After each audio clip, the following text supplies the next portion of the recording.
regarding letter of credit. Myself, I am Samyadinathar, and I am here to explain this regarding letter of credit. So, as per our subject regarding the export and import, since the traders and agents, whoever are involved in the export-import business and are doing the business without any investment, as you know, we have letter of credit which the intermediary or the agent they use between the end buyer and the supplier.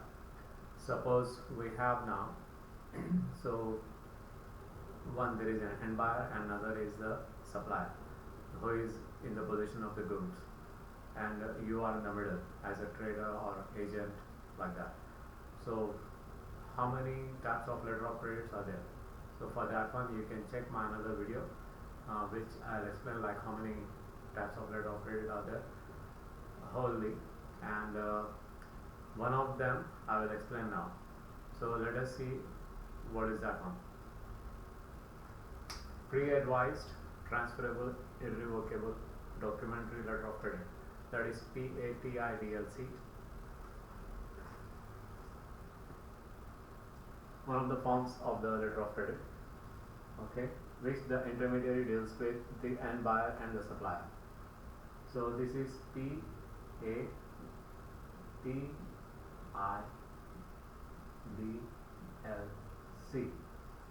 So this means pre-advised,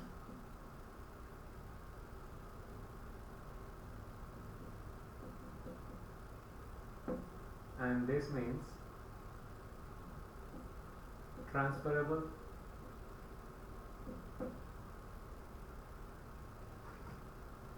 irrevocable, documentary,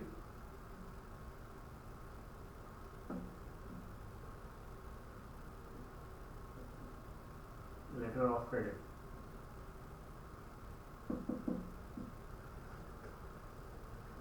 So this is PA TIDLC, pre-advised, transferable, irrevocable, documentary letter of credit. See, transferable, this means like it is going to be transferred from the intermediary who is in the middle of this. Now see, because there is an end buyer, he is the end buyer and you are here the agent, as a trader or as like intermediary, whatever. You are intermediary, agent, and here is the supplier.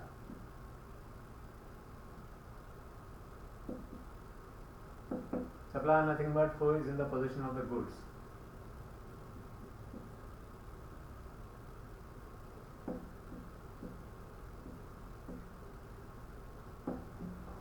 So now this end buyer will make this pre-advised, transferable, irrevocable, documentary letter of credit. This is one of the forms of letter of credit. So this supplier, this end buyer will visit his bank and basically this pre-advised, transferable, irrevocable, documentary letter of credit. Why it is like pre-advised? Pre-advised means once there is some condition, it is going to be activated upon based on a condition, that is the buyer. That's why he is going to make this pre-advised. Let us say you are sure that the supplier, and you have secured the supplier, okay, then after only you are going to contact the end buyer, right? As per the rule, first of all you have to have the supplier, and then after only you are going to contact the end buyer that you have the goods and you are able to give him the supply of the goods. So now let us say you are new to this end buyer, and this end buyer wants confirmation that he wants to see the goods. So there is no chance that you are going to prove the goods, because even if you are going to give a proof of the goods, but the genuinity is like, who knows that once the buyer is going to make the contract and you are going to make the contract for the end buyer, but the goods at the moment when they are going to be transported to the end buyer, who knows about the proof of that? So there is no proof. But for the banking thing, this end buyer, what he does is to safeguard his transferable irrevocable documentary letter of credit, and for that one also this is like cost saving for the end buyer to open this kind of PA TIDLC. If he is going to open directly transferable directly at only a TIDLC, then it will be a little bit costlier for him. So it is also easy for an intermediary to deal with this kind of PA TIDLC with the end buyer and the supplier. What happens is, pre-advice means, as I said, like there is a precondition that has to be met for the credit of this letter of credit, for the credit to get active. Means once the end buyer, I'll explain it on another board now.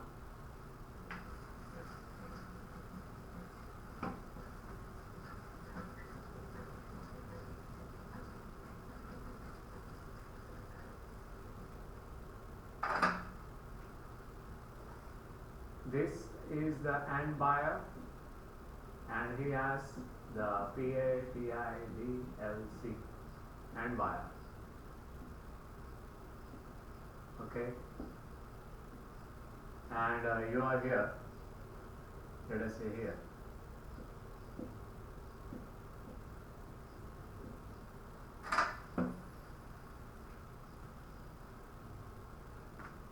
You are here.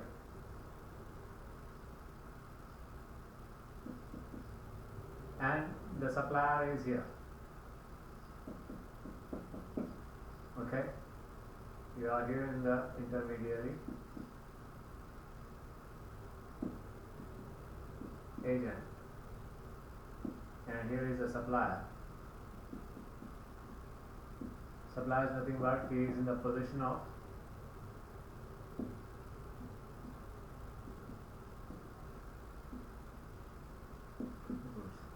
he is not any other seller or something like that.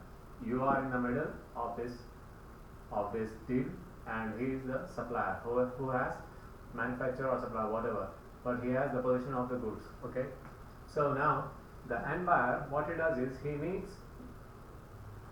needs a proof that you really have the security. I mean, you have secured the goods with the supplier. So anyhow, because contacting him, you have already secured a supplier. Now this end buyer wants to see the genuinity that you have this one. So PA TIDLC, as I said, like this, PA means pre-advised. So it is activated. The credit inside this, let us say the credit for this PA TIDLC is let us say 100,000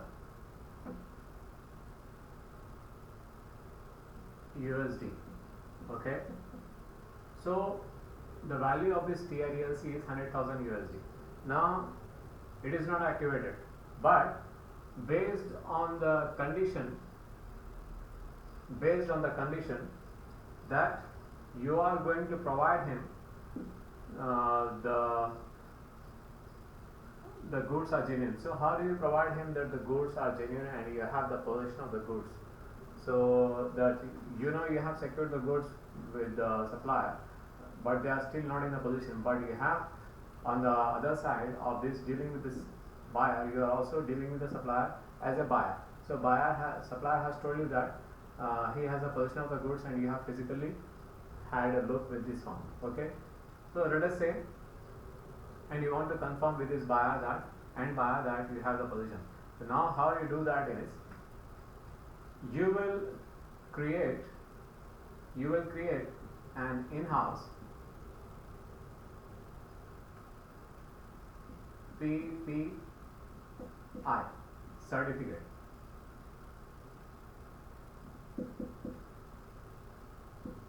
what is PPI certificate? PPI certificate is nothing but policy proof of interest certificate. This is what actually when you make the contract during the offer, quotation, contract, quotation, offer and draft contract and final contract, at this time while making a final contract you also deal with the end buyer on the banking terms that you are going to provide this PPI, okay, during the draft contract you tell him. So what he does is he will open the PA TIDLC with his bank. Let us say his bank is Citibank.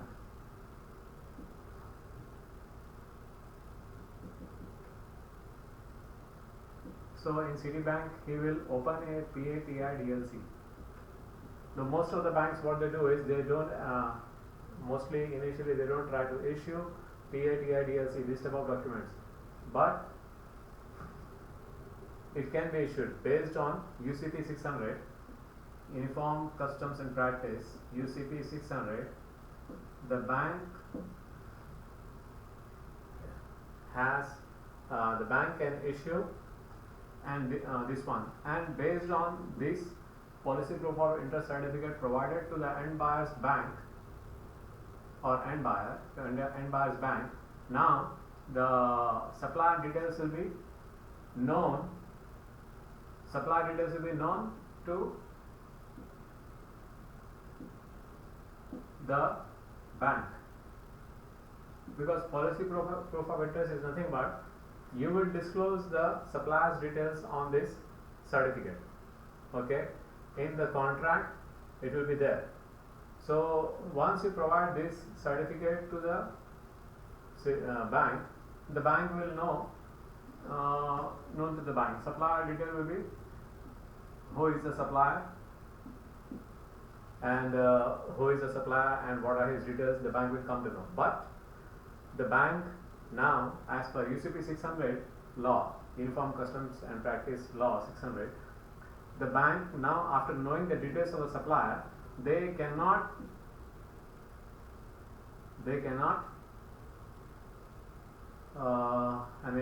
deactivate the credit, and they cannot, but initially they can refuse to make this one.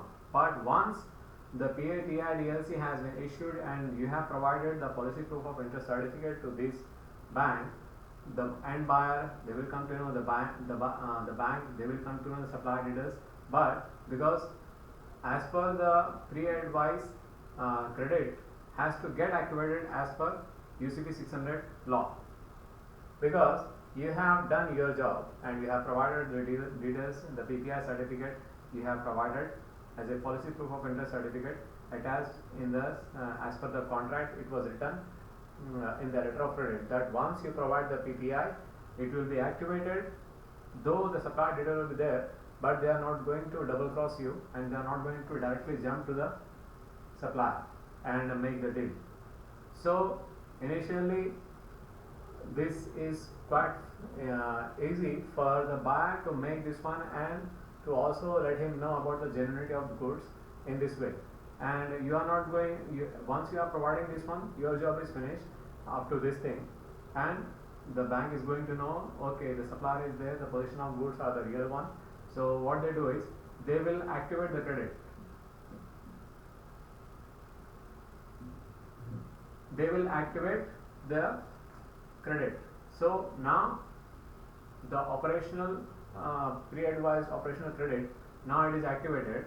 Once it is activated, PA-TIDLC, once the credit is activated, now it can be once it is activated means it is transferable now. Okay, pre-advised transferable irrevocable documentary letter of credit. So once it is activated, now it is able to be transferred to the supplier. So because you have provided the PPI certificate, it is activated.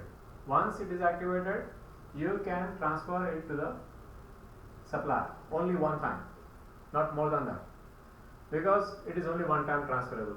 it has already been transferable to you, and the another one is finally it is going to be transferred one more time to the supplier. So this is the way.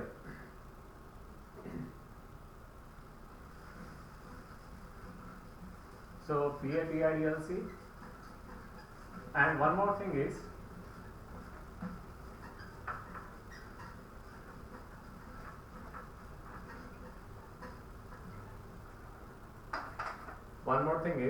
like I said, PA TIDLC initially the banks mostly they try to refuse, but not all the time. This is basically the buyer insists the bank to make the PA TIDLC for the issuing bank.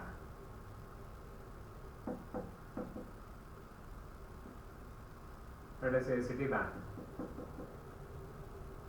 Okay, this is Citibank, and after that, so the issuing bank will make the PA TIDLC on behalf of the buyer, end buyer. He is the end buyer. He advises his bank that this one has to be done on your bank. So your bank is the basically advising bank.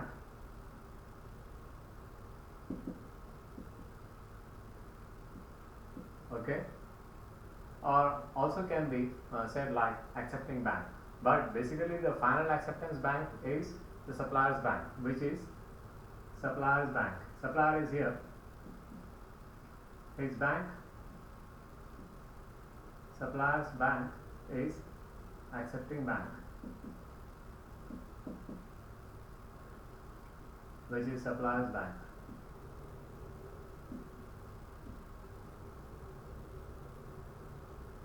Okay, so once the PA TIDLC is issued to you, you fulfill the responsibility of providing the PPI certificate.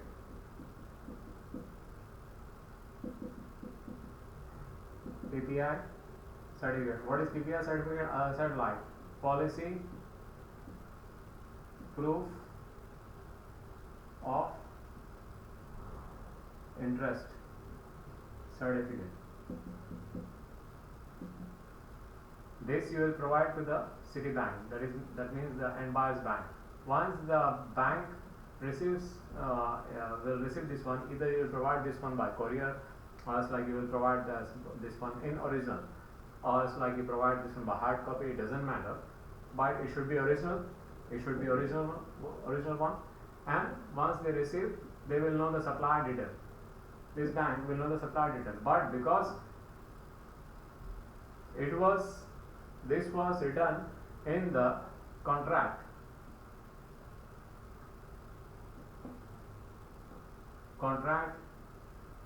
this was written in the final contract, and with the LC, with the letter of credit, which this is letter of credit, this one with the LC, that once you are going to provide, you also have the responsibility to provide this one once they issue this one. So now, as per UCP 600 Uniform Customs and Practice, the bank is not authorized to cancel the PA TIDLC. The bank does not have the authority to cancel that one. So what you have to remember that whenever you are dealing with this kind of thing with the end buyer, because if the end buyer wants the genuinity of the products, then you ask him that you are going to provide him the policy proof of interest certificate to the end buyer. So the end buyer will in the final contract he will accept that one, and he will describe that one in the letter of credit that you are going to provide the PPI certificate. So once you provide the PPI certificate, then these details will be known, but the bank cannot cancel that one as per UCP 600 rules. UCP 600 rules. Now, so always remember, you have to have confirmed letter of credit.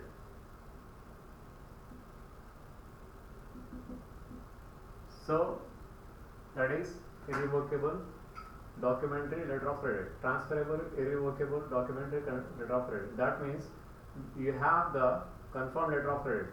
You should deal with this end buyer in that way, that PA TIDLC should be issued, which is one time transferable to the supplier of goods.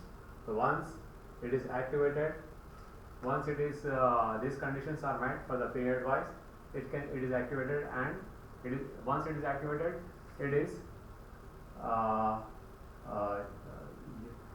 you can transfer this PA TIDLC, you can transfer as a final financial instrument to the supplier bank. Now the supplier will have how you will transfer the remaining part of the thing, like I told, like it is the credit was for 100,000 USD. So let us say it was for, basically you have spoken to the supplier for the products, and the products were costing for like maybe 95,000 USD, or it's like 90,000 USD. So 90,000, let us say 90,000. So what you will do is, while you have this instrument activated and it is activated, now you are going to transfer this one. So this remaining part of 10,000 will be in your bank, and remaining 90,000 from this LC, which you have 10,000, because this LC was transferred on your bank for 100,000. Now you have this 10,000 with you in this bank, and the remaining 90,000 you will transfer here, 90,000. So the supplier has this amount in his bank. So that is the thing. So always remember to make a confirmed letter of credit, which is irrevocable, transferable. That's it. Your job is done.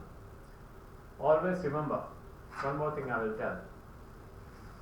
Apart from describing this thing in other classes, other video, I'll repeat it here again.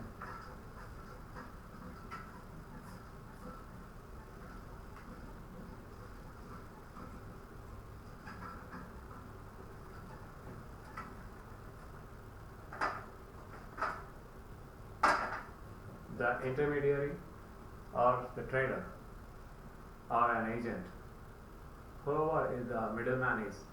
Let us say there is an end buyer. There is an end buyer,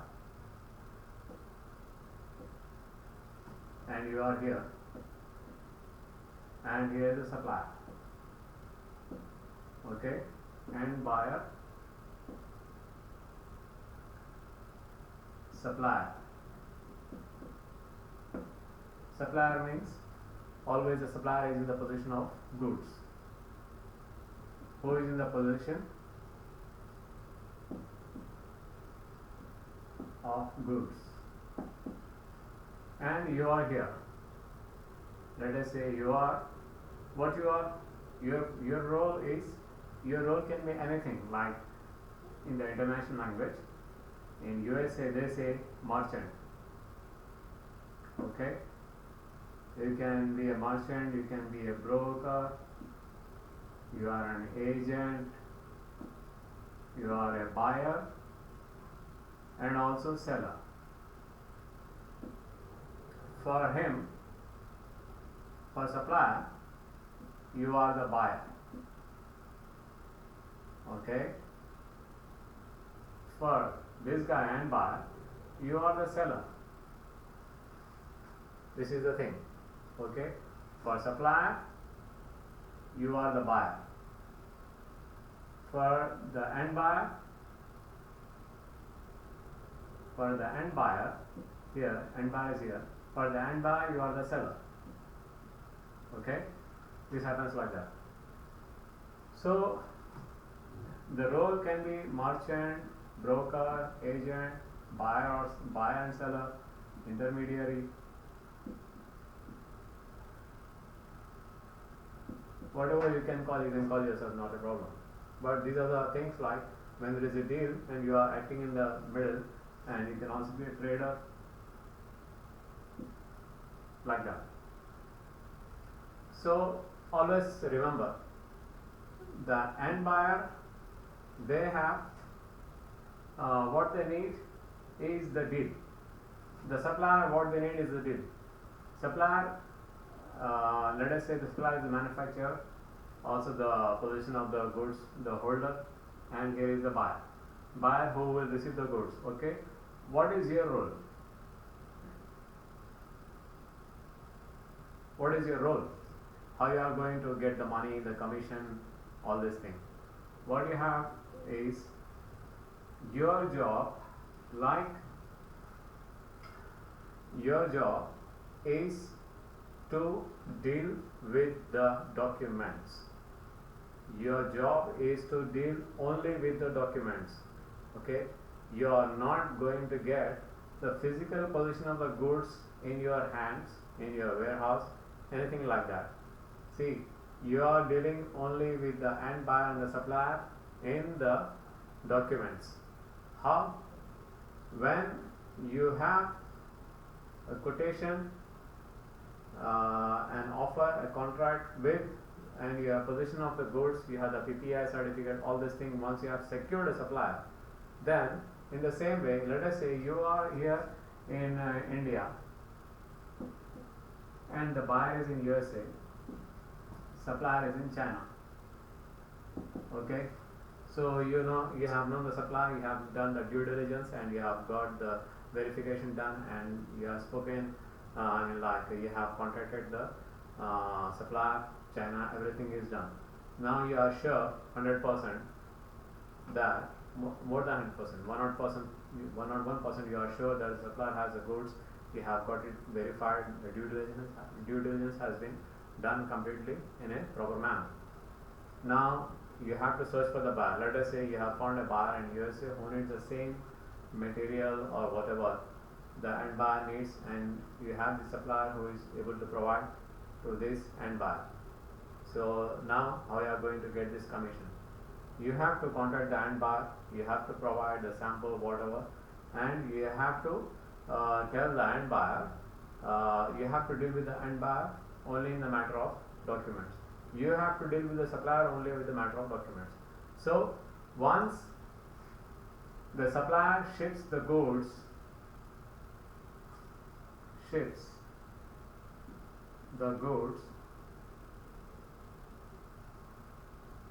to end buyer. So the supplier ships the goods to the end buyer as per the date of the contract, and the shipping date, and the shipping has been started. The supplier has shipped the goods means the supplier as per FOB or CIF, whatever type of the end buyer needs the transportation to be, FOB or CIF. That means if it is like FOB, so if the supplier has the goods are on the ship,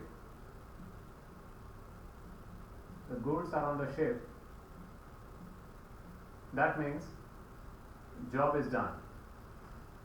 CIF means once the goods are on the ship and the ship has already transported and is going to be, so cost insurance freight, once the goods reach the port of destination port, the the rent for that one will be paid on the destination port. So free on board means here supplier's thing has done. What you have to do is, once the supplier does this one, as per the LC, as per letter of credit, as per LC, what the bank wants to see the LC, the end buyer's bank want to see the LC. The end buyer's bank is, what is end buyer's bank? End buyer's bank is issuing bank. Okay, so the issuing bank Citi. Let us say it was Citibank, USA Citibank. So the Citibank wants to see the delivery documents, because as per the LC they need the letter of as per the LC, whatever type of LC it is, either it is whatever type of like we have spoke about PA TIDLC, there can be other IDLC or CDILC, etc. etc. I will come for that one in other ones, so you can watch other videos based on the letter of credit. The bank only deals, always remember, the bank only deals in the documents. The bank won't come and see, or it's like they don't want any video, anything like that. Whatever has been happened on the port, or like the ship, the goods have been on the ship, or etc. etc. What they want is, as per the LC opened by the issuing bank, all the contents of the LC. What are the contents of the LC? Documents. So all these documents are signed, verified, all these things. Once you, here, what happens means the supplier will not ship the documents here directly. Basically, your bank is in the middle.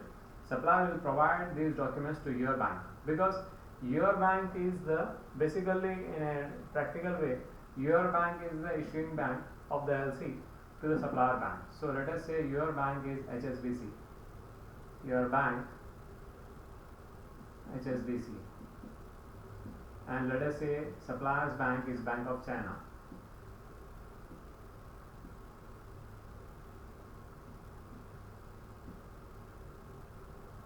So this Bank of China will provide once the because you have once the LC was issued to your bank, you have transferred this LC, PA TIDLC, after activation you have transferred to Bank of China. Okay, you have transferred this LC to Bank of China, to this supplier's bank account number as per the whatever SWIFT code, and that correct branch you have couriered this LC. This bank has done this, its job. They have issued this remaining part of the LC to this one.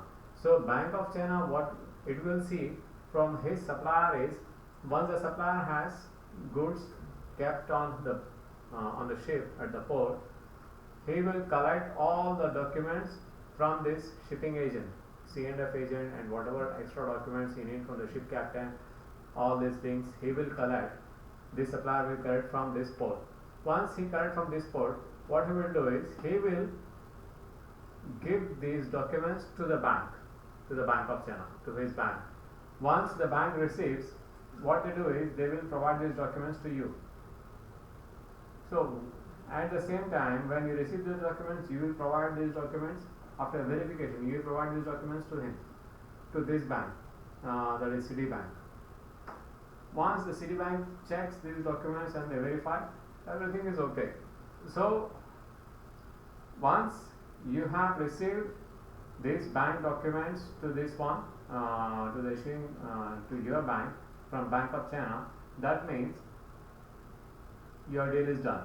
Now you will again, this bank will contact the Citibank and provide, and this bank will provide these documents to the Citibank. That's it. Now you have not gone to the port, okay, as an intermediary or whatever, merchant, broker, agent, whatever your role is. You have not gone to the port, China. You have not done anything physically. You have not done anything like that. What you have dealt with is only the documents.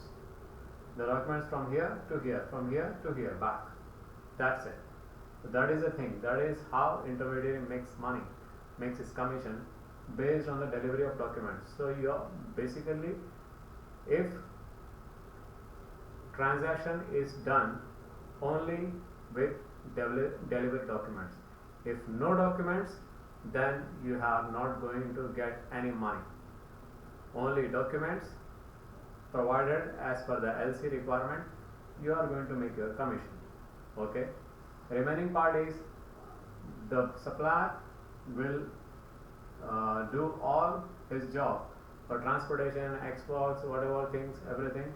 The supplier will do his job at the port. The buyer will receive the goods. The delivery documents will be provided to him priorly. So once the goods are arrived at the port, destination port, the end buyer will provide the delivery documents to the ship's captain and the shipping department, and the title of the documents, the title will be transferred to him. He will be the holder of those goods, and he will arrange for his own transportation from the destination port to his warehouse or whatever place he is going to take those goods. So this is the thing.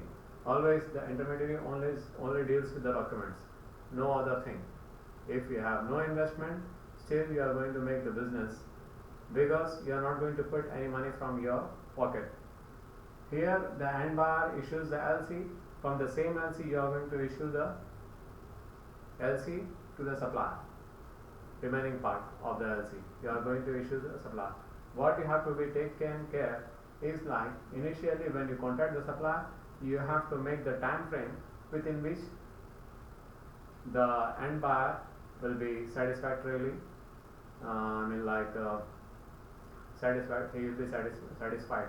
Like, you have to be in the position of the goods by contacting the supplier. You have to be priorly, you have to be ready for all these things. Like, you have the supplier, you know the goods are there. You have to provide the PPI certificate, everything. Once you know the end buyer, there is a requirement, something like that, then you can contact them, you can provide them. So everything goes like that. So that's all for now. We'll go for another type of documentary letter of credit. I will come back again. So see you then. Thank you.